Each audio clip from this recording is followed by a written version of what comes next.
Olá, eu sou a Ana e hoje vou falar sobre o livro Buda Vivo, Cristo Vivo, de Thich Nhat Hanh. Hoje é segunda-feira, dia 7 de fevereiro, portanto eu estou com os horários das gravações e das publicações todos trocados. Estou assim com este ar meio matrafona porque hoje era um dia para estar em casa, não me ando a sentir assim super bem. Sinto que o meu corpo me está a dizer, bom, tu agora tens 40 anos, e estes são os problemas de saúde que te esperam no futuro. É deste tipo de problemas que... É por este tipo de problemas que pode-se esperar. Então não me estou a sentir super feliz ultimamente, por acaso não. Mas pronto, avançado, desculpem lá, isto foi um momentozinho de desabafo e de vulnerabilidade. Mas vou avançar. Portanto, este é o livro que eu tenho. Esta é uma edição Círculo de Leitores. Eu comprei esta em segunda mão, já não sei em que livraria, honestamente já não me lembro. Ainda fiz uma pesquisa no meu e-mail, porque eu tenho a certeza que troquei e-mails, mas... não, se calhar foi na OLX, porque isso não vai para o e-mail, vai para o site do OLX ou do Coisas, que são dois sites portugueses de coisas em segunda mão. Pronto, e fiz uma pesquisa rápida, ainda existem alguns exemplares, encontrei este inclusive num site, já não sei qual, portanto ainda andam a circular por aí, portanto não encontrei nas livrarias convencionais. Então esta edição é de 1999, o livro foi inicialmente publicado em 1995, e pronto, é isso que eu tenho a dizer acerca da edição. O livro, eu aproveitei aqui o livro para tirar uns apontamentos, que depois organizei aqui no computador, que está, para não variar, em cima da tábua de passar a ferro, que está aqui ao pé de mim. E depois tem um sumário, tem os agradecimentos do Thich Nhat Hanh, e tem um sumário que vai por aqui afora, portanto, prefácio, introdução, e depois os vários capítulos e um glossário para aqueles termos que serão assim mais difíceis, sobretudo budistas, mas também cristãos. Sim, sei lá, por exemplo, tem aqui apóstolos, desculpem, até falhou, batismo, mas depois tem céu, o que é o conceito, porque ele fala muito do conceito, da ideia, portanto, essa parte é engraçada, é um bom apoio para este livro. Eu vou-me socorrer aqui das notas só para falar um bocadinho do Thich Nhat Hanh. Portanto, ele faleceu este ano, no dia 22 de janeiro, com 95 anos. E ele era um mestre zen, budista, vietnamita. Pronto, e ele voltou para lá já no final da sua vida para morrer lá, porque ele queria morrer no Vietnã. Porque ele passava a maior parte do tempo, daquilo que eu entendi, para cá e para lá, mas sobretudo na comunidade que ele criou em França, que é Plum Village. Que é uma comunidade muito simpática. Eu fiz um retiro online com eles e gostei muito, tem uma aplicação também, e é uma comunidade que tem pessoas de monges budistas e monjas, e são pessoas de várias idades e várias nacionalidades também. Então, eu vou só ler aqui os apontamentos que eu tirei acerca do Thich Nhat Hanh, porque ele teve uma vida muito preenchida, portanto, ele dava muitas palestras, teve contacto com pessoas mais ou menos, enfim, conhecidas nossas, não é? Aqui no Ocidente. Ele também era tratado por Thai. Thai quer dizer professor. Eu acho que é, não quero mentir, mas acho que em vietnamita Thai quer dizer professor, acho que é nessa língua. Portanto, muitas vezes referiam-se a ele como Thai. Então, Thich Nhat Hanh foi um monge budista vietnamita Tien, ativista da paz, autor prolífico, poeta, professor e fundador da tradição do Plum Village, que traduzido, eu por acaso até achei piada porque eu coloquei isto no tradutor online, e eles traduziram Plum Village para Aldeia das Ameixas, pronto, mas toda a gente trata Plum Village por Plum Village, portanto não fazem a tradução. É historicamente reconhecida como a principal inspiração para o budismo como uma prática concreta. Portanto, nesta tradução também que fiz online, eles diziam budismo engajado. Eu é que não gosto muito da palavra engajado, não sei, porque é muito parecido com gajo e gaja. Pronto, cá em Portugal não é assim uma palavra que... Bom, até é uma palavra que eu vou usando, por acaso, mas não acho muito bonita. Mas é aquele budismo prático, em que tu praticas, portanto, que praticas no teu dia-a-dia nas atividades que fazes, portanto, tudo, desde lavar a louça, tomar banho, caminhar, sentar, levantar. Enfim, e é essa prática depois que te vai ajudar quando tens dificuldades, quando estás ali concentrado no momento presente. Conhecido também como o pai da atenção plena, ou aquilo que nós chamamos também mindfulness, usamos muito essa expressão, mas traduzida quer dizer atenção plena. Thich Nhat Hanh foi uma grande influência nas práticas ocidentais do budismo. E depois eu coloquei aqui um pormenor que achei interessante da vida dele, que eu acho que nos ajuda também a situar o Thich Nhat Hanh aqui no Ocidente. Eu quando o conheci, eu não fazia ideia, não é, que ele existia, e quando eu ouvi falar dele, ele já tinha tido, portanto, ele teve um AVC, agora não sei em que ano é que foi, mas ele deixou de dar aulas, pronto. E eu quando tomei conhecimento da existência deste senhor, ele já tinha tido esse problema de saúde, portanto, todas as palestras que eu vi dele já foi depois. E já foi depois disso, pronto. E existe imensa coisa na internet, muita informação. Eu é que, pronto, nunca... Até fiquei a conhecê-lo porque sigo uma youtuber que falou dele. Então, esse pormenor interessante é que ele viaja bastantes vezes para os Estados Unidos e para a Europa para defender a paz e apelar ao fim das hostilidades no Vietnã. E durante a última viagem que ele fez, que foi em 1966, a última viagem desse período, conheceu o Martin Luther King Jr., aqui está Dr. Martin Luther King Jr., que o nomeou para o Prémio Nobel da Paz em 1967. E depois, como resultado dessa missão, tanto o Vietnã do Norte como do Sul negaram-lhe o direito de regressar ao Vietnã e ele iniciou um longo exílio de 39 anos. Portanto, ele esteve 39 anos sem voltar para o Vietnã, sem poder voltar para o Vietnã. Ele fala muito nestes vídeos que eu vou vendo, ele fala muito desse período da história da vida dele. E eu não sei se ele foi logo para os Estados Unidos, mas eu acho que ele primeiro esteve nos Estados Unidos. E como é que ele lidou com isso? Porque era um sofrimento muito grande para ele não poder ir ter com a comunidade dele que estava no Vietnã, não é? Não poder ter esse apoio da sua comunidade. E pronto, foi um período da vida dele muito duro. E agora vou falar um bocadinho sobre o livro. Pronto, assim, eu separei aqui, lá está, desculpa, vou-vos mostrar porque eu estou sempre a olhar para baixo.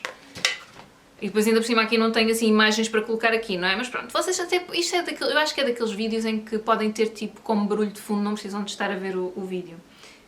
Na verdade, pronto. Então eu vou ler o que é que os apontamentos que eu tirei. Portanto, neste livro, como é óbvio, ele vai falar de Buda e de Cristo.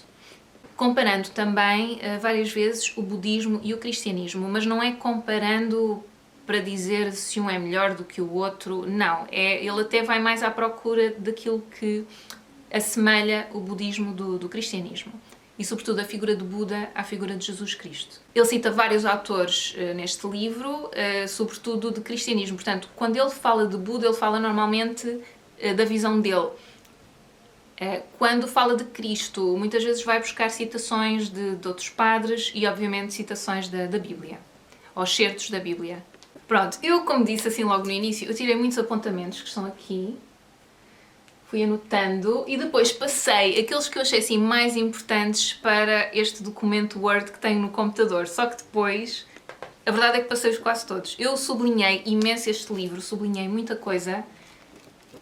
Acho um livro muito poético, é muito bonita a visão do Thich Nhat Hanh do mundo e da nossa relação uns com os outros e sobretudo porque ele foca-se nisso neste livro, nesta questão da relação entre as religiões. Como é que as religiões se relacionam umas com as outras, não é? Como é que acontece esse diálogo? Então, eu assinalei aqui várias páginas, portanto eu vou começar a fazer por ordem. Portanto, na página 4 eu assinalei, são várias ideias que ele vai apresentando e eu assinalei aquelas que eu achei mais interessantes para partilhar. Eu devo dizer que achei alguns conceitos muito difíceis de perceber, mas ele fala muito sobre isso aqui no livro também, que é esta nossa tendência para tentarmos intelectualizar tudo. Ser tudo muito racional, e há algumas coisas que são do âmbito do espírito. Não temos tanto que intelectualizar, podemos só mais sentir, imaginar. É outra dimensão do nosso ser. E ele fala sobre isso aqui também, eu acho que assinalei aqui uma outra página que fala sobre isso. Pronto, então, aqui na página 4 o que é que eu assinalei? Eu pus aqui, ideia geral que todos podemos adotar, que é: não penses que o conhecimento que agora tens é imutável, completamente verdade. Evita teres vistas curtas e seres amarrado às opiniões presentes. Aprende e pratica o desprendimento das opiniões, a fim de estares aberto para receberes os pontos de vista dos outros. Esta é, para mim, a prática mais essencial da paz. E está assinalado como, entre aspas, é de um professor Hans Kung. Eu, por acaso, tenho ali um livro do professor Hans Kung e eu acho que é de cristianismo. Desculpem lá. Epá, é sempre assim. Eu acho que eu preparo tudo super bem, mas depois, como não fui ler, não é? Como já tinha feito o apontamento, Hans Kung was a Swiss, era um padre católico suíço, teólogo e autor. Pois, eu tenho um livro dele que é sobre o cristianismo, precisamente, que é um calhamaço todo também que eu gostava de ler. Estou a olhar para ali porque está ali, para ver se me motivo para ler o livro. Ok, mas já morreu, portanto ele morreu o ano passado, também morreu há pouco tempo, com quase 100 anos. Ok, bom, desculpem lá. Então, portanto ele era contemporâneo, ele era 3 anos mais novo que o Thich Nhat Hanh. Então esta era uma citação, portanto aquilo era uma citação do livro, mas de outra pessoa. Portanto lá está, estas citações que ele também vai buscar de padres católicos ou cristãos, porque ele também fala aqui, acho eu, do protestantismo, fala aqui de outras vertentes da igreja ortodoxa, cristã ortodoxa. Portanto, ele vai buscar vários pontos. Muitas das noções que nós temos agora provavelmente se irão alterar daqui a uns tempos, ainda hoje, amanhã. Não é? Isso não acontece tantas vezes, isso já me aconteceu imensas vezes, eu ter uma ideia muito arraigada e eu ainda por cima, às vezes, eu apercebo-me disso e eu não gosto desse lado em mim. Às vezes numa conversa em que eu estou a defender o meu ponto de vista, que naquela hora, e eu sei porque, mas é como eu sou, pronto, eu naquela hora eu defendo com muita paixão, mas eu sou muito rápida a mudar de opinião se me derem argumentos. Isso já me aconteceu, ou seja, eu sei que, apesar de eu às vezes ficar de género, eu escusava de ser tão apaixonada a defender um ponto, porque às vezes pareço um bocadinho autoritária, é isso, eu não gosto dessa forma, não é? Acho que é uma energia que não é muito boa. Mas também sei, porque já me aconteceu, que às vezes dizem-me qualquer coisa, um contra-argumento, que eu primeiro fico assim um bocado, não é? Mas depois penso, espera lá, tem razão. E depois mudo. Portanto, também sei que tenho essa capacidade. Portanto, também não é tudo coisas más, vá. E no outro dia até estava a pensar, porque estava a ouvir uma notícia sobre esta questão de Israel e da Palestina. E eu imaginei assim, se agora me perguntassem o que é que eu achava deste assunto, o que é que eu dizia? Porque eu não sei praticamente nada sobre este assunto. É uma situação que eu sei só que é muito complexa, mas apercebi-me que tenho ideias feitas sobre o assunto. Já tenho umas ideias feitas sobre comentários que ouço desta pessoa ou daquela pessoa, às vezes nas notícias. E quando eu penso do que é que eu diria, já vejo-me a dizê-lo com muita convicção, como se fosse uma verdade. E acho que isso não é... Acho que primeiro se calhar temos que ser verdadeiros connosco, não é? E se calhar ter capacidade para dizer, não sei, não percebo, essa situação é muito complexa, não sei. Mas acho que é difícil, acho que nesta era em que nós vivemos parece que temos que ter opinião sobre tudo, temos que saber um bocadinho sobre tudo. Não é? E há assuntos que são realmente complexos, quer dizer, não é uma pesquisa na internet que te vai dizer sobre o que é aquele assunto. Não é uma pesquisa na internet, ou mesmo ler aqueles livros que me vão dizer o que é que me vão tornar especialista, não é? Tu podes dizer, mas claro, mas estas situações também. Fui pegar aqui numa coisa muito específica. Eu também, por outro lado, acho que podemos dar opinião, podemos dizer, olha, dá-me a ideia que Israel isto ou Palestina aquilo, mas eu não sei muito bem porque acho que é uma situação muito complexa. Também pode ser assim, não é? Mas eu realmente, quando me imaginei a discutir esse assunto, já me imaginei a discuti-lo com muitas certezas. Estou a perceber? Isso é uma coisa, uma característica minha, pessoal, de que eu não gosto muito. Confesso, não gosto muito. Estou para aqui a esfregar os olhos e eu pus um bocadinho de rímel, porque é assim, eu estou um bocadinho matrafona, mas decidi pôr um lenço, maquilhar-me só um bocadinho, tipo pus um bocadinho de blush, um bocadinho de batom, isto tem tudo a ver. Um bocadinho de rímel, só para não estar aqui muito mal. E agora estava-me a esquecer. Portanto, esta foi logo assim, foi logo aquele primeiro apontamento que eu tirei aqui do livro. Portanto, esta ideia de não termos tantas certezas, não é? Porque isso também faz com que sejamos mais... Se calhar com que estejamos mais atentos também aos outros e à opinião ou às ideias dos outros também. Portanto, e ouvir sem logo julgar, porque se já temos uma ideia muito fixa, forte, muito forte, sobre um determinado assunto, eu acho que depois também já não vamos ter tanta capacidade para ouvir e ser uma conversa mais enriquecedora do que só um a tentar convencer o outro. Pronto, eu acho que isso é muito difícil de fazer, porque acho que isto é uma coisa também cultural, acho eu. Acho que somos um bocado educados para fazer isso, quase como se fosse um esgrimir de argumentos, uma coisa de vamos ver quem ganha, não é? Então acho que nesse aspecto, se calhar, torna estas discussões menos interessantes. Sei lá, eu vi um bocadinho... Mas pronto, mas os debates políticos, isso é uma coisa completamente diferente, não tem nada a ver. Porque ali é muito show também. Não me parece que haja, ou que exista realmente um interesse em ouvir o outro. Pelo menos nesta fase das eleições, dos debates e tal, acho que não há assim uma vontade mesmo genuína. Cada um está a defender a sua cartilha e depois... com aquela consciência de que estão a ser filmados e tal, e que têm que parecer assim ou parecer assado, então é sempre uma coisa um bocadinho show, um bocadinho... enfim, mas acho que isso também faz parte do jogo da política. A política eu acho que é um meio que é necessário, é algo que é necessário, não me parece como poderemos existir de outra forma, organizados de outra forma, mas realmente tem partes que é preciso ter um estômago. Porque eu acho que há partes, acho que existem partes que têm que ser julgadas de determinada forma. Não sei, desculpem, eu agora perdi-me aqui numa tangente, eu não posso fazer isto para cada ponto, senão nunca mais vou sair daqui. Vá, próximo ponto, página 27-28. 27-28 é o quê? O que é que eu assinalei? Como Jesus pode ser visto. Portanto, acho que isto é uma sugestão de Thich Nhat Hanh, acho eu. Eu sei que apontei assim. Penso que é importante olhar profundamente para cada ação e cada ensinamento de Jesus durante a sua vida e usar isto como um modelo para a nossa própria prática.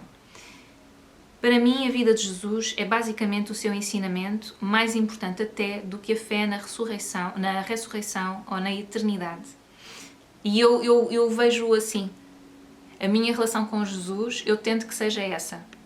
Portanto, eu admiro muito a vida dele, portanto, a forma como ele se relacionava com as pessoas, com as mulheres, a forma como ele às vezes ficava mal disposto e irritado com os apóstolos.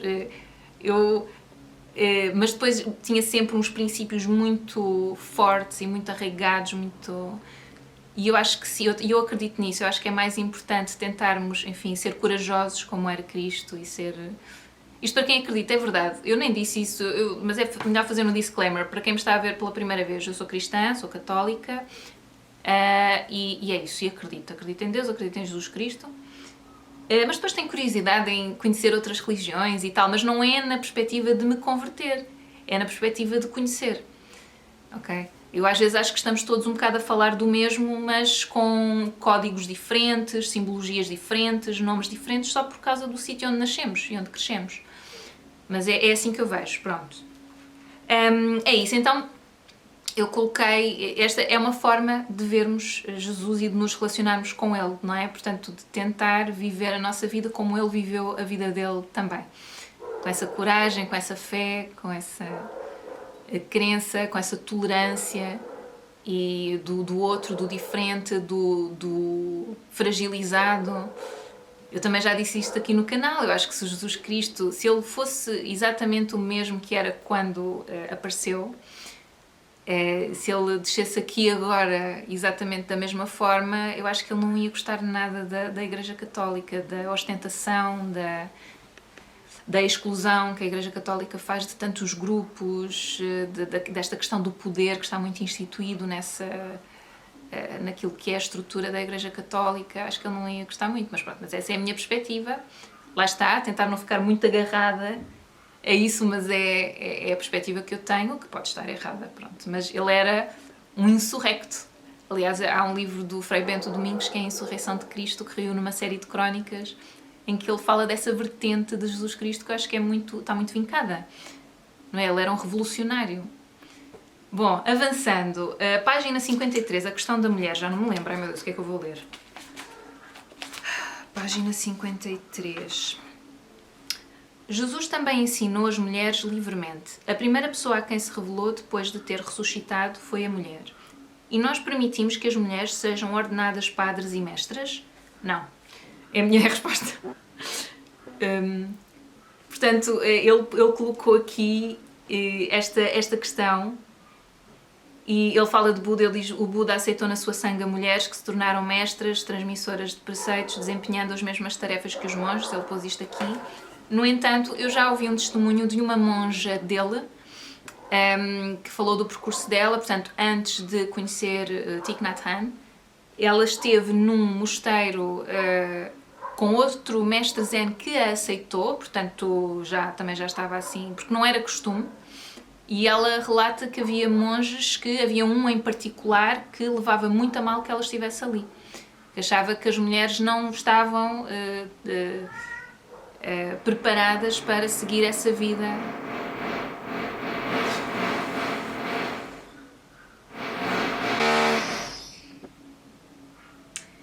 Outra coisa também, já agora, estão a fazer obras aqui na casa do lado. São as obras da Santa Engrácia que nunca mais acabam. Eu digo-vos, nunca mais acabam. E depois, como se não bastasse o barulho por acaso eu não sei se a câmara capta, se calhar não, porque até nem está, já esteve mais alto. A música, que eles para além da maquinaria, depois têm música. Ouçam, eu não tenho nada contra as pessoas estarem no seu local de trabalho à vontade, opá, e sim, é um trabalho chato e pesado, ter um bocadinho de musiquinha para dar ali, epá, mas eu é que escusava de apanhar com isto. Mas pronto, enfim, faz parte. Por acaso começaram agora, já estavam sem fazer barulho com a maquinaria há imenso tempo. Por isso é que eu até me tinha esquecido que estavam aqui a fazer obras, mas pronto. Então é isso, esta questão da mulher é uma questão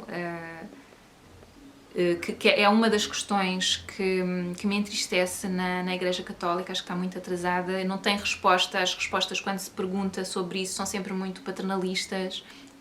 Mas a mulher também faz coisas importantes, etc. Portanto, não falam diretamente sobre o assunto, pelo menos naquelas intervenções que eu tenho apanhado, e quando eu própria coloquei essa questão a um padre, não, foi a um pastor, mas depois também aconteceu, já aconteceu, olha, até foi num live do Facebook, que alguém tinha colocado uma pergunta e ele pôs a pergunta e depois respondeu, e também foi uma pergunta indireta, portanto nunca é uma resposta direta. Mas enfim, então apreciei que ele falasse sobre isto aqui, que Jesus também ensinou as mulheres livremente, e é verdade, portanto não sei porque é que depois fez esta distinção. Quer dizer, acho que devia ser a cultura, ou devia ser a organização social na altura, e não sei, os apóstolos lá acharam que era boa ideia voltar atrás daquilo que Jesus Cristo já tinha feito. Há um episódio na Bíblia, ouçam, eu sou um bocado ignorante em relação à Bíblia. Mandei vir até uma Bíblia nova, que, segundo o Pedro Mexia, é a melhor tradução que há no mercado, então eu pensei, e tem uma capa muito bonita, é uma edição recente, eu pensei, olha, vou mandar vir e porque a Bíblia que eu tenho tem muitas notas, o que é bom, eu acho que as notas é bom, porque assim se eu quiser saber mais, mas as notas, a maior parte das vezes é uma interpretação, já, também. Então sinto que me estão a tentar manipular. Enfim, não é... Pronto, uma das... Como é que se diz? Eu não sei se é um sacramento, lá está, eu sou muito ignorante, sabe? Isto dá para perceber. Mas a evangelização é uma parte muito importante da Igreja Católica, então é natural que as notas também sejam um bocado evangelizadoras, e muitas vezes era de género, ele quando diz isto aqui não é bem isso, nós podemos traduzir assim ou assado, quando é uma coisa talvez um pouco mais controversa, porque é muito violento ou porque é muito... E eu não aprecio muito, enfim, e as letras são muito pequeninas. Esta nova que eu mandei vir é uma edição mais moderna, pelo menos na aparência, a tradução é igual. Deixem-me ver qual é, estou para aqui a falar disto, podia-vos dizer qual é. Só que demora 10 dias, portanto nem sei se chega esta semana, é capaz de só chegar para a semana. É a Bíblia Sagrada... Sim, claro, mas isso eu já sei. Mas é um tradutor já antigo, isto é uma Bíblia já antiga. Eu anotei, esperem lá, porque isto foi no último dia do curso que eu estou a fazer da Capela do Rato, foi o Pedro Mexia, o convidado, está aqui. E ele falou, e eu pensei, porque eu já tenho a ideia de ler a Bíblia do início ao fim há muito tempo, só que, epá, farto-me, não me consigo... As letras são muito pequeninas, têm imensas notas, eu não consigo empenhar-me nisso, a sério, pá. Às vezes leio passagens do Novo Testamento, ainda é o que eu leio mais, mas, enfim, porque acho que uma pessoa deve conhecer a sua religião. É de João Ferreira de Almeida. Pronto, então eu ia contar um episódio da Bíblia, mas eu acho que se puser aqui, é de Marta e Maria, que são duas irmãs, e Jesus Cristo vai à casa delas. Eu sei a história. Está aqui, esperem lá, está no Wikipedia, desculpem, isto é um nível de preparação maravilhoso. É Lucas, capítulo 10, versículos 38 a 42. Quando iam de caminho, entrou ele em uma aldeia e uma mulher chamada Marta hospedou-o. Esta tinha uma irmã chamada Maria. É assim, eu não sei de que tradução, de que Bíblia vem isto, não é? Porque depois as Bíblias, dependendo da Bíblia, têm umas traduções um pouco diferentes, têm assim umas diferençazitas. Mas vá, vou ler o resto, vá. Marta hospedou-o. Esta tinha uma irmã chamada Maria, a qual, sentada aos pés do Senhor, ouvia o seu ensino. Marta, porém, andava preocupada com muito serviço e, chegando-se, disse: Senhor, a ti não se te dá que minha irmã me tenha deixado só a servir? Manda-lhe, pois, que me ajude. Mas respondeu-lhe o Senhor: Marta, Marta, estás ansiosa e te ocupas com muitas coisas. Entretanto, poucas são necessárias, ou antes, uma só. Maria escolheu a boa parte, que não lhe será tirada. Ou seja, para ele era normal aquela rapariga que o queria ouvir ficar a ouvir. Tinha capacidade e tinha de o compreender da mesma forma que os outros homens que estavam sentados à mesa com ele. E lá a Marta diz: oh, pá, não, ela está aqui, está a ouvir bem, pá, porque é que não ficas tu também, não é? Ela escolheu a melhor parte, aquilo que como eu interpreto, de género, fica também a ouvir.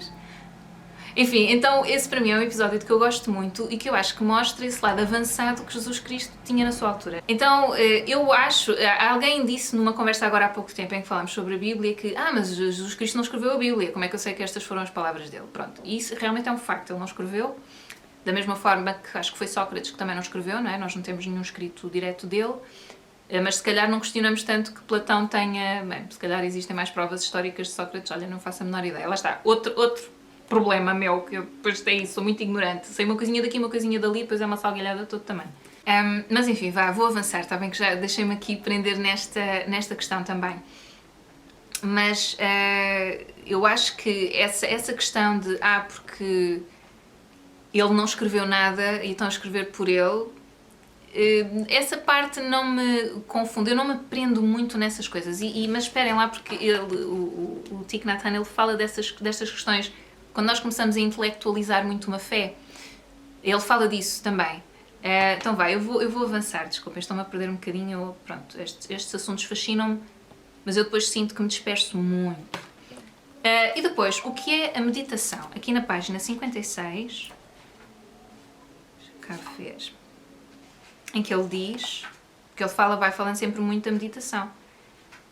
E ele defende que uma pessoa pode usar a meditação em qualquer fé, portanto pode usar os preceitos da meditação budista adaptando para a sua própria fé.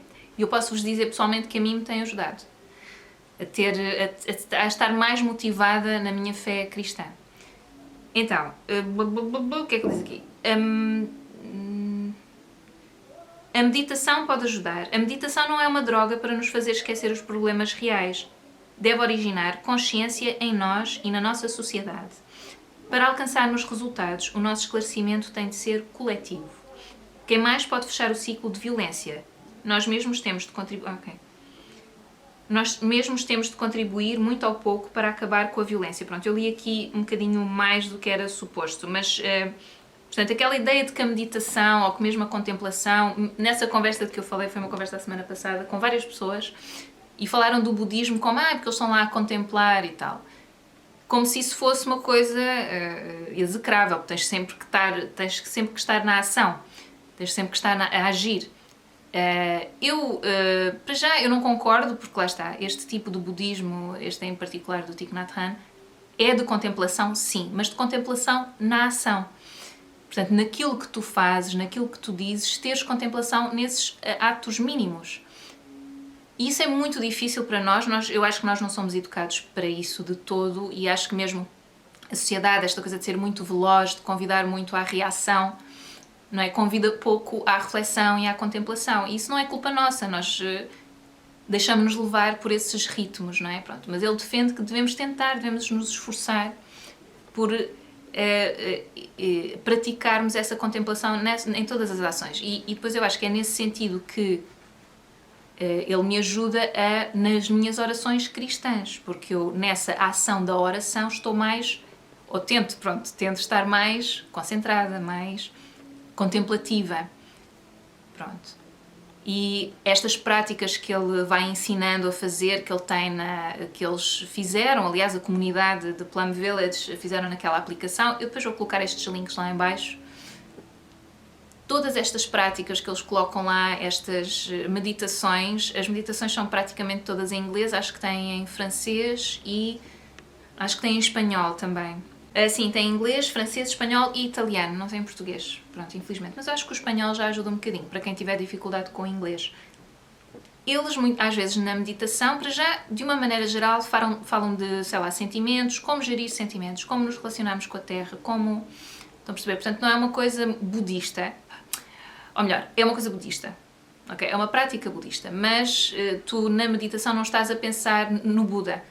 Podes pensar também. Podes pensar no Buda como um teu antepassado, dentro do que é a espécie humana, pronto. Mas a maior parte das meditações são de coisas seculares e muito genéricas, não é? A emoção, muito genéricas, mas particulares. Portanto, emoções difíceis, para convidar a estarmos mais parados, mais quietos.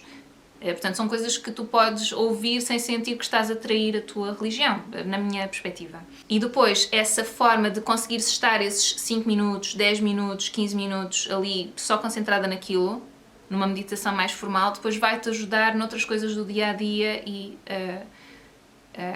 também na tua meditação, que já é, se for, não é? Religiosa, se for cristã. Agora, eu estou a falar aqui muito de cristão e tal, parece que uma pessoa tem que ter uma religião. Não tem, e ele também fala sobre isso aqui. Portanto, vá, vou avançar. Próximo. Página 81. Pois é, que eu assinalei, são muitas ideias dispersas que eu achei super interessantes. Oh, bem, são tantas, eu assinalei muitas mais. Mas não vou falar de todas, porque isto já vai ficar muito longo. A prática da contemplação é para estarmos conscientes do que se está a passar. A energia que precisamos não é medo ou raiva, mas compreensão e compaixão. Portanto, esta prática da contemplação é para aquela energia que está mais presente em nós, seja a da compaixão e a da compreensão. Aquela que vem mais depressa ao de cima. Portanto, a prática é mesmo como se fosse um exercício. Tens aquele músculo trabalhado que é para depois, quando estás mais em baixo e precisas mesmo dele, é a primeira coisa que surge. Portanto, a ideia também é um bocadinho essa. Portanto, e aquilo que nos move ser mais a compreensão e a compaixão do que o medo, a raiva, que se calhar são emoções que talvez tenhamos mais presentes na nossa vida, que nos deixem levar mais. Portanto, não é uma anulação dessas emoções, não é? Elas vão cá estar sempre e vão existir sempre e onde surgir, volta e meia, mas como transformá-las numa coisa mais positiva. Pronto, e ele defende, entre muitas outras coisas, ele defende que uma forma de o fazer é praticar. E ele defende também muitas vezes que é precisamente quando nos sentimos bem que devemos praticar. Pronto, e eu sou um exemplo disso, porque eu quando estou mais em baixo eu tenho muito mais dificuldade em praticar porque fico mais desmotivada, mais triste, mais em baixo. Mas também posso dizer que o facto de ter praticado quando estava bem, depois nessas alturas isso vem ao de cima e ajuda-me. Portanto, eu sou fã destas práticas. Depois, na página 82 e 83, se invocarmos o nome do Buda ou rezarmos a Cristo, mas não praticarmos o amor e a compreensão, algo está errado. Se amamos alguém, temos de ser pacientes. Só podemos ajudar alguém a transformar as suas sementes negativas se formos pacientes e generosos. Tomarmos bem conta de nós e dos seres vivos na natureza é a melhor maneira de amarmos a Deus. Este amor é possível quando compreendemos que não estamos separados de outros seres ou da natureza. Esta compreensão não pode ser meramente intelectual. Portanto, eu acho que ele aqui fala sobretudo da prática da palavra e dos preceitos que nós, enfim, seguiremos, talvez, mais do que a intelectualização dessa palavra e desses preceitos, que ele acha que depois nos vai afastar um bocado da essência em si. Portanto, se ficamos muito presos nas palavras, e eles falaram sobre isso um bocadinho no retiro, alguns monges e monjas também falaram de que quando entraram, achavam que algumas formas de meditar e algumas palavras que se usavam e tal, que eles achavam aquilo um bocadinho foleiro, um bocadinho delicadoso, porque tinha que ser difícil, porque se não é difícil, se não se usam palavras caras e não sei o que, isto é foleiro, ou é menor, é menos importante. E o Thich Nhat Hanh, eu acho que ele diz para não se agarrarem tanto a isso. Isso são noções que nós temos, que carregamos connosco, que são noções antigas, não é daquilo que é, o que é valioso, o que é que importa. E quando tentamos intelectualizar muito a compreensão e a compaixão, depois acho que é isso, estamos a perder um pouco essa essência. Lá está, eu já falei sobre isso um bocadinho. Portanto, é importante também não estarmos a tentar intelectualizar tanto estas questões e só quase sentirmos e praticarmos e fazermos. Depois, lá está, aqui na página 105, ele fala da questão do ateísmo. E ele diz uma coisa que é muito simples e com a qual eu concordo. Ele diz assim: para mim, desde que vivamos profundamente os ensinamentos de Jesus, tudo o que dissermos e fizermos na nossa vida diária será profundamente espiritual. Não te chamaria ateu ou secular de todo. Imaginemos que não celebramos a Eucaristia numa igreja, mas que nos sentamos juntos ao ar livre para partilhar o nosso pão, comê-lo consciente e agradecidamente, cientes da maravilhosa natureza do pão. Tal ato não pode ser classificado de ateu ou secular. Portanto, é isso, é aquela ideia, quando ele diz aqui, desde que vivamos profundamente os ensinamentos de Jesus. Eu quando leio isto, eu não digo que a pessoa tem que ler a Bíblia e saber o que é que Jesus diz. Não, é uma pessoa que é compreensiva, compassiva, boa pessoa. E eu acho que nós todos conhecemos pessoas que são assim, quase naturalmente, e que não pertencem a nenhuma igreja. Portanto, isso é possível. Agora, eu para mim, uma pessoa ser ateia não tem mal nenhum. Estou a perceber? Não tem mal nenhum. Ok? Eu, por exemplo, houve uma conversa, eu acho que já falei dessa conversa aqui, portanto, uma conversa que se teve há pouco tempo e era com um grupo e tal. Eu confesso que houve lá coisas que eu ouvi que me ofenderam um bocado. Não a parte de, enfim, ridicularizar um pouco a existência de Deus ou de Jesus Cristo, porque isso a mim, lá está, porque eu acho que eu já naturalmente eu não intelectualizo muito essas questões. Não é por tu me dizeres um dia que, está provado que, não é por isso que eu vou deixar de acreditar em Deus e num ser superior e numa pessoa como Jesus Cristo que era extraordinário. Eu dificilmente, isso não vai acontecer. Porque eu não intelectualizo muito essas questões. Então eu também não me ofendo muito com essas questões. Não as acho muito interessantes e não me ofendo muito com elas. Agora, quer dizer, fico um bocado irritada, dá para perceber, não é? Que eu fico um bocadinho irritada, porque acho que é uma falta de respeito também pela crença do outro. Eu acho que estar a querer substituir, ou seja, eu que sou cristã, eu não vou dizer às outras pessoas que tens que ser cristão. Tens que acreditar em Jesus, porque senão estás perdido. Não, eu acredito. E eu sinto-me apoiada nessa crença. Sinto que essa fé me dá a força. De alguma forma. Não é por isso que eu acredito porque acredito, mas sinto que me dá força. Sinto falta da comunidade, da parte da comunidade, isso é muito importante. E o Thich Nhat Hanh também fala muito dessa questão da comunidade. Nas comunidades budistas é a Sangha. Pronto, então isso eu sinto falta.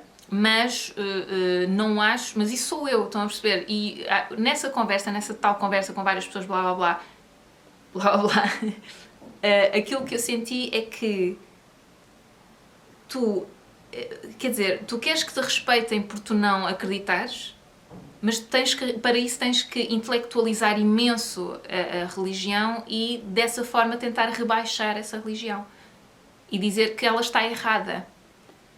E eu nunca me passaria pela cabeça dizer que um ateu está errado. Eu posso estar errada, mas eu escolho viver a minha vida desta forma.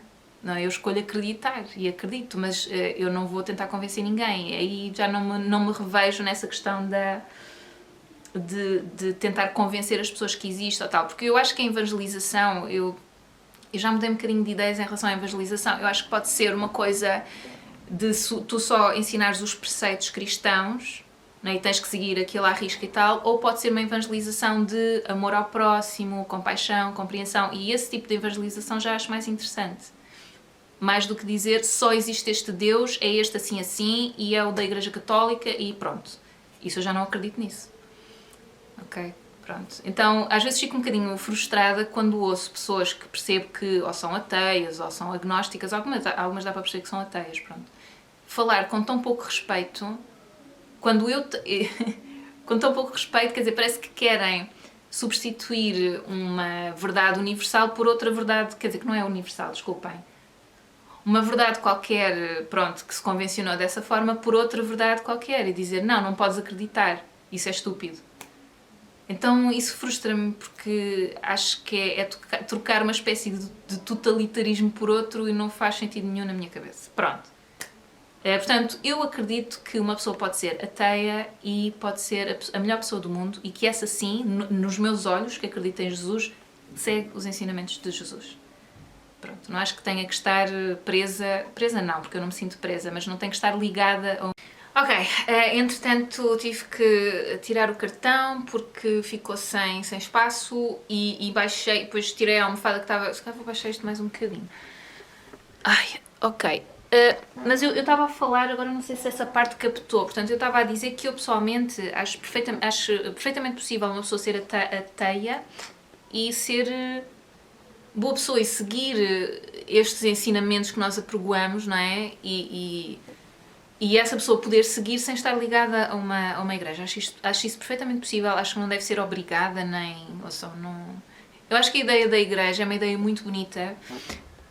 Acho que a pessoa tem mesmo que sentir essa ligação e por outro lado... E depois acho que realmente a comunidade, esta questão da comunidade, acho que ajuda muito, acho que nos ajuda a viver o dia-a-dia, as agruras do dia-a-dia, acho que ajuda mesmo. Portanto... Mas não acho que seja obrigatório, não é? Acho que é a resposta para todos os males do universo e toda a gente deve. Opá, não. Porque é isso, porque depois já estamos a entrar neste campo das ideias feitas, muito firmes, muito dogmáticas e que como achamos que são as corretas, vamos impor ao outro. Pá, eu não posso concordar com isso, não posso. Então, avançando, depois tenho aqui ideias difíceis na página 109, de que o Thich Nhat Hanh fala, e não são poucas, ele fala sobre algumas noções que, pessoalmente, eu acho muito, muito difíceis de apreender. Mas mesmo os monges e as monjas muitas vezes diziam que para não tentarmos, lá está, intelectualizar tanto essas ideias, para tentarmos mais senti-las, isso é difícil. Pronto, que é a questão do não nascimento e da não morte. Ele fala muito dos conceitos, portanto o budismo ensina-nos que a realidade é bem diferente dos nossos conceitos. Ele diz aqui a dada altura, de acordo com o budismo, a meditação sobre os chifres do coelho ou o pelo da tartaruga, coisas que não acreditamos que existam, podem também conduzir ao esclarecimento. Portanto, coisas que nós sabemos intelectualmente que não existem, não é? Estes conceitos são formados por elementos reais que podemos misturar na nossa imaginação. Temos uma imagem dos chifres e uma imagem do coelho, então por que não termos um coelho com chifres? O conceito de chifres do coelho é um conceito verdadeiro, tão real como qualquer outro conceito. Pronto, e lá está, depois são coisas que são difíceis para mim de apreender, quanto mais tentar explicar, não é? Se eu não as compreendo muito bem, como é que eu vou explicar? Temos cuidado para evitar ficarmos presos em conceitos como os de budismo e Buda. Se pensarmos no Buda como algo separado do resto do mundo, nunca reconheceremos um Buda, mesmo que o vejamos na rua. Onde fica o mundo do não nascimento e da não morte? O mestre replicou, está aqui mesmo, no mundo do nascimento e da morte.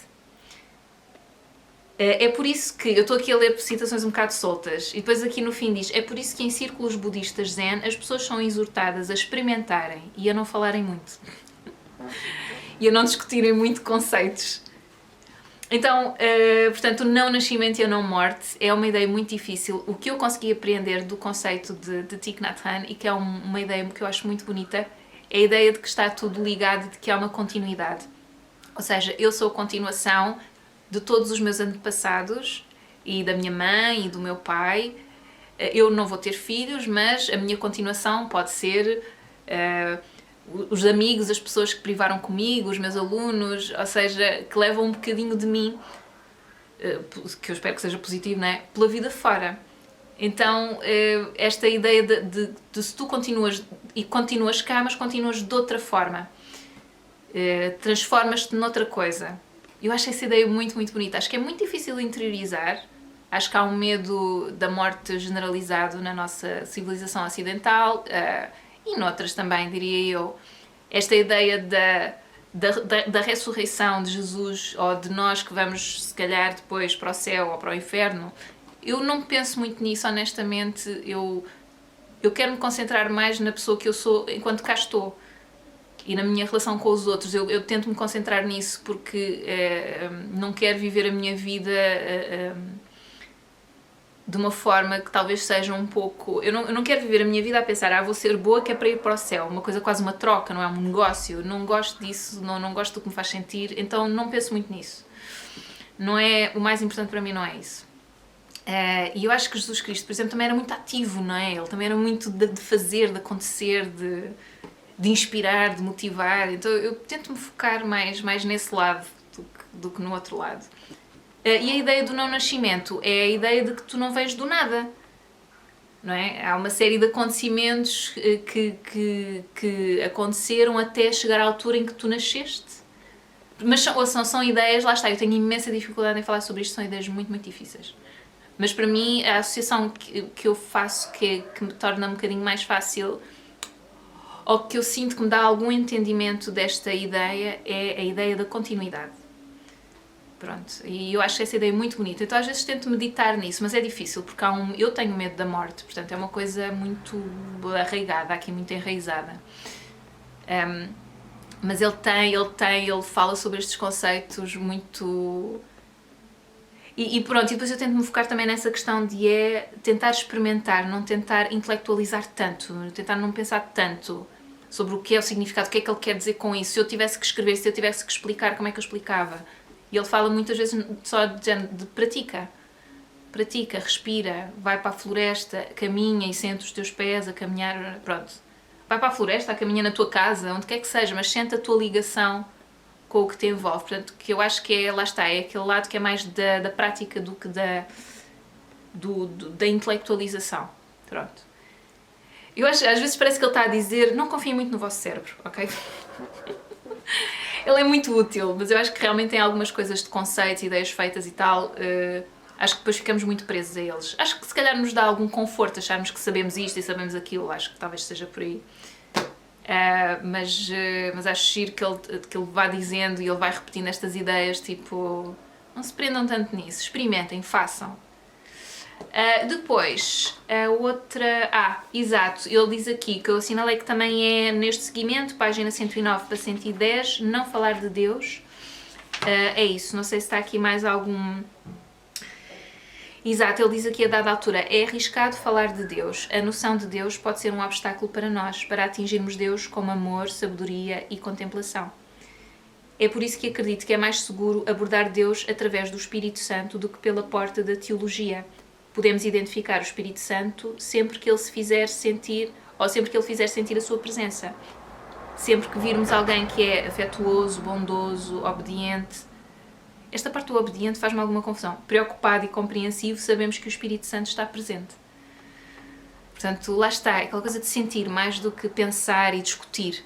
Eu acho que há espaço para isso, acho que é interessante discutir e eu acho fascinantes muitas discussões que se têm, mas acho que a maior parte das vezes isso depois leva a conflito e leva à incompreensão também. Porque eu, se calhar, eu não me expressei da melhor forma, a pessoa que me está a ouvir não está completamente presente ou também já tem uma forma de ver o mundo bastante diferente, então não percebe bem o que eu digo. Então, mas eu acho que é importante e é interessante discutir, claro. Conversar, mais do que discutir, conversar. Há muitas questões, portanto o Thich Nhat Hanh tem muitos vídeos na internet, de Plum Village, em que as pessoas colocam questões e ele responde. Portanto, as pessoas colocam-lhe questões e ele vai respondendo e quer dizer, das vezes que eu vi, eu reparo que ele vai sempre um bocadinho, às vezes bater naquela coisa de... Porque eu acho que, também porque eu li um outro livro que eu falei aqui, que é A Arte de Viver, em que ele fala disso, em que ele diz, ele tenta guiar, porque ele é um professor, não é? É o Thai, mas ele também não quer que nós fiquemos presos nas ideias dele ou nos conceitos que ele também tem. Então ele fala muito da prática, da tua contemplação, de te apoiares na tua comunidade, mas de fazeres também o teu percurso. Sempre consciente de que não estás sozinho. E há aqui umas questões que eu acho que também são muito lógicas. Imaginem coisas tão simples como vocês vão ao restaurante e tratam como deve ser a pessoa que vos atende. Não acham que isso faz muita diferença do que se a tratarem mal? Não é? Se calhar se a tratarem mal, essa pessoa vai ter o resto do dia estragado. Estão a perceber? As nossas ações têm consequências. A forma como nos dirigimos às pessoas, como falamos com as pessoas, se sorrimos, se não sorrimos. Agora com a máscara é mais difícil, eu vejo mais vezes a sorrir mais e tudo que é para fazer aquela coisa assim nos olhos, não é? Que é para a pessoa perceber que eu me estou a rir, com a máscara não dá para ver tanto. Então, eu sinto que existe esta ligação entre nós e entre as nossas ações e as ações dos outros também sobre nós. E uma coisa tão simples, não é preciso juntar-te a uma igreja, não é? Mas a tua própria relação com a pessoa no supermercado, a pessoa lá está no restaurante, a pessoa em tua casa, a forma como tu falas, isso tem influência. Nós não somos perfeitos e vai haver falhas, mas se o caminho for esse, não é? Se a nossa ideia for sempre aquela de sermos mais justos, mais bondosos, mais palavras mais doces do que mais agrestes. Mas ouçam, eu digo isto, eu tenho muita dificuldade em fazer isto, ok? Sobretudo a parte das palavras doces, porque eu acho que sou às vezes um bocado bruta e é isso, e às vezes tenho ideias feitas e parece que sou um bocadinho autoritária, portanto tenho assim uns traços que são os meus, pronto, que eu tento transformar noutra coisa. Não é negar a pessoa que eu sou, mas a pessoa depois me sinto mal por ter falado assim ao assado, então é porque se calhar também compensa tentar transformar isso noutra coisa qualquer, não é? Portanto é isso, desculpem, já me perdi um bocadinho, mas é isso, não é preciso intelectualizar imenso, isto não é preciso ser uma coisa muito complicada, parece-me a mim, pronto, mas pode ser uma ideia errada. Pronto, estes vídeos longos têm disto, entretanto a minha mãe ligou-me, tive que interromper também. Então, do que é que eu falei? Da não intelectualização, depois há aqui uma ideia olha, não sei se foi aí que eu fiquei, desculpem, mas eu também acho que já repeti aqui uma série de ideias. Ele depois fala aqui da ideia da continuação, lá está, e do interser, portanto, de olhar com profundidade para aquilo que nos rodeia. E ele dá um exemplo que eu achei tão bonito, então vou partilhar convosco. Um dia, quando estava quase a pisar uma folha seca, vi a folha na sua última dimensão. Vi que não estava realmente morta, mas que estava a fundir-se com o solo úmido a fim de aparecer na árvore na primavera seguinte. Sob outra forma. Sorri para a folha e disse-lhe: estás a fingir. Tudo finge que nasce e que morre, incluindo aquela folha. E depois ele fala de São Francisco assim. Quando São Francisco pediu à amendoeira para lhe falar de Deus, em poucos segundos a árvore ficou coberta de bonitas flores. São Francisco estava ao lado da suprema dimensão. Era inverno, não havia folhas, flores ou frutos. Mas ele viu as flores. Ou seja, e ele diz aqui, portanto, que as coisas estão lá, mas precisam de determinadas condições para se manifestarem. Por exemplo, a flor, e foi assim que eu entendi, por exemplo, a flor, como ele citou aqui o São Francisco, esta história de São Francisco, a flor está na árvore, mas precisa de determinadas condições para se manifestar, mas ela está lá, ou seja, precisa de sol, precisa de água, precisa de tempo mais quente para se manifestar, mas ela está lá. E eu achei isso lindo, achei uma ideia mesmo bonita. Então eu acho que ele dá aqui neste livro, na verdade, muitas ideias para reflexão, para olharmos para as coisas de outra forma, para não vermos só o que está ali, mas vermos tudo o que tornou possível que aquilo esteja ali. Por exemplo, um exemplo assim muito simples é, eu experimento fazer isso, não me lembro sempre, às vezes estou a pensar noutras coisas, tenho que confessar, mas às vezes quando tento estar mais presente naquilo que eu estou a fazer, imaginem, estou a arranjar os legumes. Estou a arranjar os legumes e tento pensar de onde é que vieram estes legumes, quem é que os escolheu, quem é que os plantou, alguém teve que fazer isso, não é? E fazer esse agradecimento, não é? Por esse trabalho todo que está por trás deste resultado ou desta realidade de eu só ter que chegar ao supermercado, comprá-lo e trazê-lo para casa. Não é? Todo o trabalho que está por trás disso, agradecer isso. Pronto, e ele fala sobre estas coisas e pode-se dizer que é uma ideia romântica e tal, mas é a realidade ou não é a realidade? Que muitos de nós, para termos legumes em cima da mesa, não os plantamos nós, vamos comprar e alguém teve que os plantar, quer dizer, isso é um facto. Eu acho que não é preciso, lá está, mas depois caímos naquela asneira que é vamos tentar intelectualizar. Portanto, eu para acreditar nisto tenho que intelectualizar este conceito, esta ideia. Não posso só senti-la como verdadeira, não é? Porque é positiva, porque é boa, porque me liga aos outros e ao planeta, etc. Portanto, há aqui sempre um equilíbrio que é difícil de fazer. Há outro conceito de que ele fala que é o vazio e o não vazio, mas eu nem me vou atrever a ir por aí, porque, quer dizer, vou-me atrever só um bocadinho, porque é dos conceitos mais difíceis que eu tenho, dos mais difíceis que eu acho de compreender, que é eu estou vazia. Como é que é?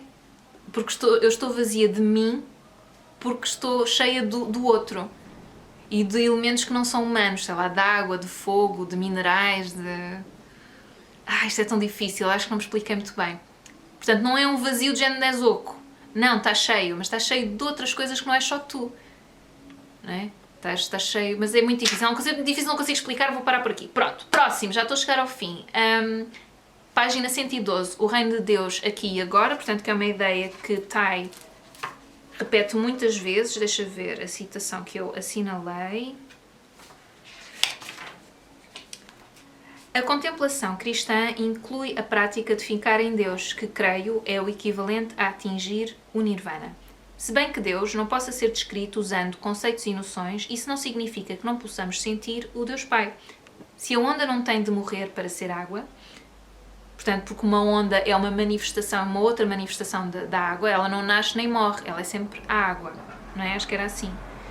Então também não temos de morrer para entrar no reino de Deus. O reino de Deus está acessível aqui e agora.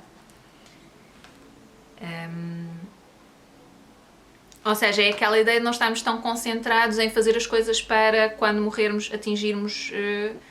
Não estarmos tão preocupados nesse objetivo, portanto, estarmos mais preocupados em aproveitar, lá está, e em estarmos presentes agora. No aqui e agora. E eu acho que é só... e ele fala muito disso e para mim faz sentido, é uma questão de prática.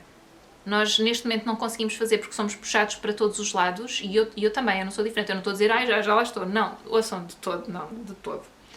Nem pensar. Mas eu quero fazer esse esforço, eu acho que vale a pena, acho que compensa. De todos os dias fazer uma pequena meditação ou tentar fazer uma atividade qualquer que eu faço, de fazer a cama, de lavar os dentes em que estou ali presente. Fazer esse esforço é muito difícil, mas quando tu fazes isso, como estás concentrada nisso, os pensamentos dispersam-se mais, porque os pensamentos estão cá sempre, é natural, o nosso cérebro funciona assim, estamos sempre a preparar o que é preciso seguir, o que é que não sei o quê, e isso também é útil, não é? O cérebro também tem funções que são úteis, não é? Mas às vezes depois levam-nos para sítios, deixamos-nos levar por esses pensamentos, e eles são passageiros, eles passam, se não nos agarrarmos a eles, não é? Eles vão para outro sítio, eles desaparecem. E essas atividades, e estarmos concentrados nessas atividades, realmente ajuda-nos a estar muito presente no agora e não estar tão perdidos nesses pensamentos que às vezes também nos fazem sofrer. Não é? Porque estamos numa altura complicada ou assim. Se é um pensamento, e ele também fala disto, não sei se fala aqui neste livro, mas eu já vi alguns vídeos em que ele fala nisso. Imaginem, é um pensamento que nos traz alegria. Então, não é ficarmos presos no pensamento, portanto a ideia nunca é ficar presa no pensamento, daquilo que eu percebo, ok? Porque eu também posso estar errada, mas a ideia é ficar presa na emoção. Faz-me sentir assim, ok, então vou tentar prolongar esta emoção boa o máximo possível. Como é que eu faço isso? Então isso é uma prática também. Como é que tu... E pode ser uma coisa que tu inventas e que percebes que se fizeres assim, se te deixares sentado ou se... Olha, eu não faço ideia. Que ajuda essa sensação a permanecer. E por último, mesmo, a última ideia é a aceitação, tem a ver com a aceitação das outras religiões. Portanto, aqui na página 113, é uma coisa de que ele vai falando de vez em quando. Aliás, uma coisa que eu acho que acontece muito neste livro é que há muitos conceitos que ele repete, porque eles são mesmo difíceis. Eu acho que também tem a ver com esse lado dele de ser professor. Portanto, há muitos conceitos que ele vai repetindo. Mais à frente se calhar repete com outras palavras ou qualquer coisa ou noutro contexto, mas vai repetindo porque são conceitos difíceis, mas importantes. Então ele diz assim: cada um nasceu na sua tradição e naturalmente tornou-se budista ou cristão. Ele fala do budismo e do cristianismo. Ele também fala do judaísmo, assim, en passant, mas como é Buda vivo, Cristo vivo, é dessas duas religiões que ele vai acabar por falar mais, mas eu vejo isto abarcando qualquer outra religião que exista neste planeta. Então, cada um nasceu na sua tradição e naturalmente tornou-se budista ou cristão. O budismo ou cristianismo são parte da nossa cultura e da nossa civilização. Se formos suficientemente abertos, compreenderemos que a nossa tradição não contém toda a verdade e todos os valores. Uma prática profunda e correta da nossa tradição pode libertar-nos dessa convicção perigosa de que a salvação não é possível fora da nossa tradição. Portanto, que só a nossa tradição é que dá a salvação. Se nós ficamos muito presos nesses conceitos, nós estamos a dizer então que as outras religiões estão erradas. Então isso vai criar conflito com as outras religiões. E eu acho que, sobretudo nestas questões do espírito, não vejo sentido em ter essas discussões. Não vejo mesmo. Acho que tudo pode existir em conjunto, sem existir esse atropelo dos valores dos outros, de tentar ridicularizar as crenças dos outros. E depois estão todos a tentar ridicularizar-se uns aos outros, não é? Quem vai por esses caminhos. Porque está o cristão a tentar ridicularizar a crença muçulmana ou judaica, ou o ateu a tentar ridicularizar o cristão, ou o cristão a tentar ridicularizar o ateu, e isso só cria conflito, não é? Não há lugar para a conversa. Mas essas muitas vezes são as conversas mais interessantes. Sei lá, há várias do Ricardo Aruz Pereira, que é ateu, com comunidades religiosas. Acho que sobretudo cristãs católicas, acho eu. Não sei se há com outras. Acho que ele também foi uma igreja protestante, sim. Evangélica, acho que sim. E é fácil a conversa com ele porque ele crê naquilo que acredita, não tenta convencer ninguém, perguntam-lhe sobre isso, ele diz o que é que ele acha, não é? A visão dele, mas não tenta convencer ninguém, não ridiculariza, ou seja, ele explica porque é que ele não acredita, mas não ridiculariza quem acredita. Há outras pessoas já que ridicularizam e, sei lá, agora estou-me a rir porque estou-me a lembrar de um humorista português que eu acho que às vezes é muito agressivo, que é o Bruno Nogueira. E às vezes, é assim, ouçam, sentir-me ofendida é como eu vos digo, a minha fé não é tão frágil que por vir alguém dizer mal ou não sei o quê, eu deixo de acreditar, pá, não, porque é isso, porque não é uma crença muito intelectual, ok? Não é isso que eu procuro na religião, estão a perceber? Não é. É uma coisa muito mais espiritual. Então, eu não... Quer dizer, eu reconheço esse lado que é muito agressivo, eu acho que muitas vezes desnecessariamente, ou seja, eu acho que há formas de fazer piadas com a religião, eu não vejo mal nenhum nisso, e ter piada realmente, sem ser agressivo ou ofensivo mesmo. Mas depois a ideia da ofensa varia muito de pessoa para pessoa, também tenho que admitir isso, não é? Mas há uma certa agressividade às vezes nele de que eu não gosto, pá. E o Ricardo Aruz Pereira é diferente, ele é muito mais... não, quer dizer, ele também diz o que pensa, tipo, não tem problemas em dizer, não é? E o exemplo muitas vezes que ele dá é que ele não pode acreditar num Deus que... Desculpa, lá tenho que me encostar. Que ele não pode acreditar num Deus que permite que crianças, por exemplo, sofram de doenças graves, ok? Ou que crianças morram. E isso é uma das razões que o impede de acreditar. Eu não acredito num Deus que faça isso, então eu não tenho muitos problemas com essa questão.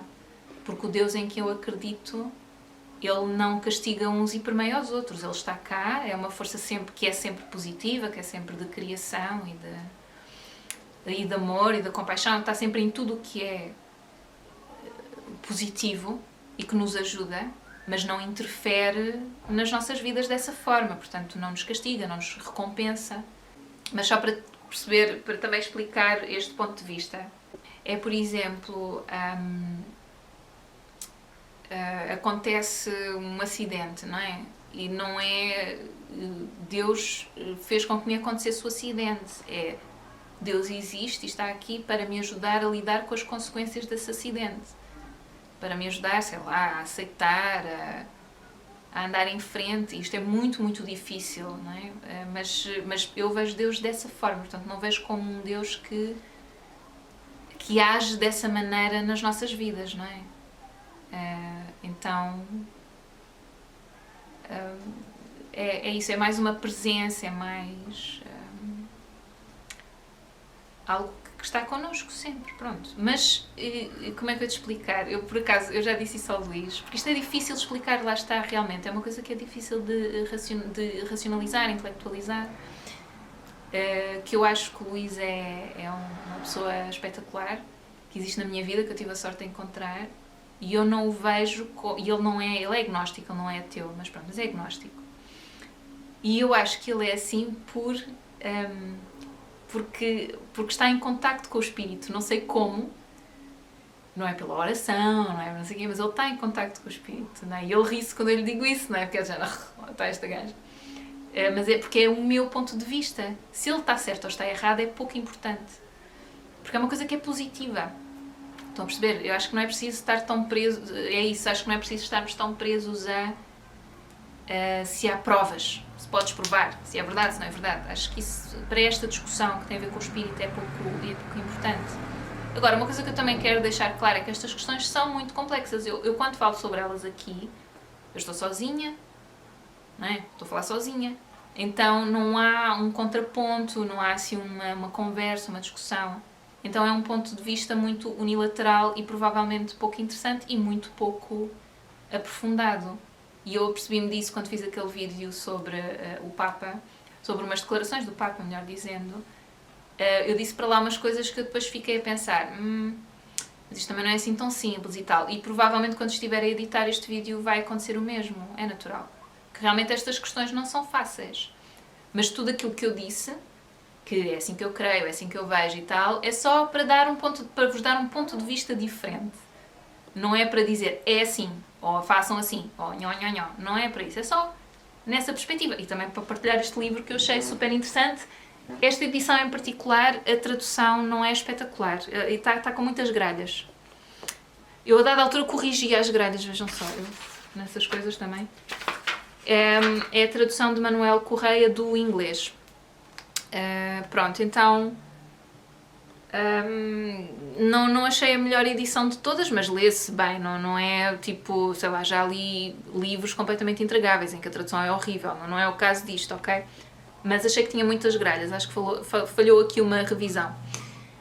Pronto, é isso, este é o livro, vou-me calar porque já estou a falar deste livro há imenso tempo, já nem tenho batom nenhum nos lábios, já estou outra vez com um ar super deslavado. Espero, no entanto, que tenham achado interessante, que tenham gostado e até à próxima. Tchau, tchau.